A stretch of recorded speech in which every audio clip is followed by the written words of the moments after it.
Des crimes d'une cruauté innommable sont de plus en plus commis au Gabon. La population, principale victime, hommes, femmes et enfants de tous âges, sans distinction de race, de rang social, c'est une boucherie humaine accablante qui fait couler beaucoup d'encre.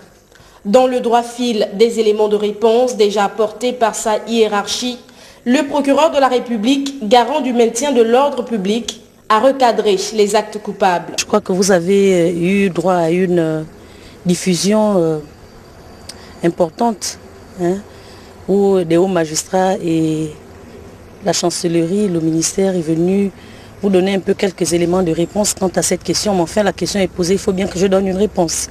Les crimes rituels, comme vous les appelez, qui n'est pas un concept admis par nos différents textes de loi, dans nos codes, sont connus de nous. Du moins depuis que je suis à la tête de ce service du tribunal, on ne m'a pas encore déféré des auteurs des assassinats avec prélèvement d'organes. Nous avons des procédures en cours, mais où les auteurs sont encore recherchés. Quelle est la procédure à suivre? Qu'est-ce qui doit être fait? Comment et par qui? L'enquête naît dans les unités de police judiciaire, bien sûr, sous la direction du procureur de la République. Mais une fois que la procédure est ficelée, elle est présentée devant le procureur de la République, qui donne une suite. Ensuite, le dossier va à l'instruction avant d'échouer devant la juridiction de jugement qu'est la cour criminelle. Le phénomène est récurrent, la psychose gagne du terrain. Le directeur des enquêtes interpelle, à l'instar des gouvernants, tous et chacun à agir. Le procureur de la République seul ne peut pas intervenir. Il y a des interventions horizontales et des interventions verticales. Toutes ces personnes qui concourent à l'action de la justice doivent mettre de leurs compétences. Chacun devra donc jouer pleinement sa partition pour dissuader les auteurs de ces crimes. Interviennent ou du moins réagissent au sujet des crimes de sang au Gabon, un sujet d'actualité dans notre pays. Qu'est-ce qui est fait au niveau donc de la justice et comment freiner la recrudescence de ce phénomène? Cheryl Bongota, tentative de réponse. 25 aspirants au grade de sous-lieutenant. Leur prochaine mission, contrôler l'activité des unités qui seront sous leur responsabilité.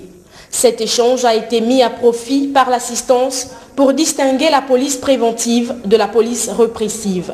Il y a une confusion toujours qui est faite entre la police administrative qui elle est préventive et les autorités chargées donc de cette question-là sont le gouvernement, les préfets, les maires et les officiers de police qui n'exercent pas.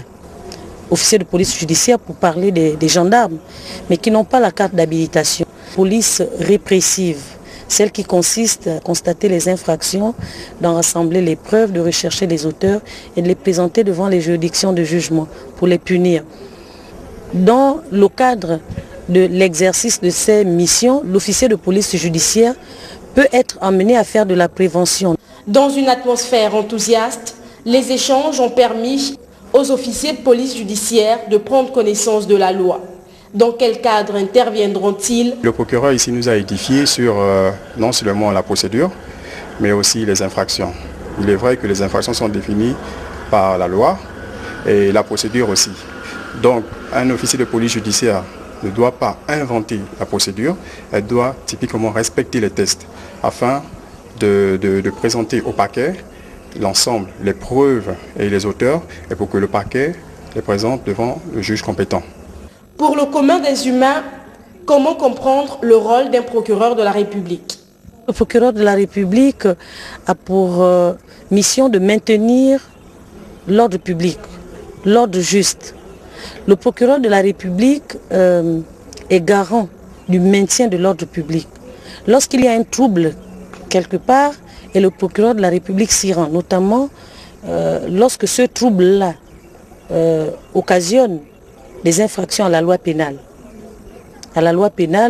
Ou alors des infractions simplement exprimées. Ici, il s'agit de la 10e promotion du cours de perfectionnement de l'École nationale de gendarmerie. La sortie est prévue pour juin prochain.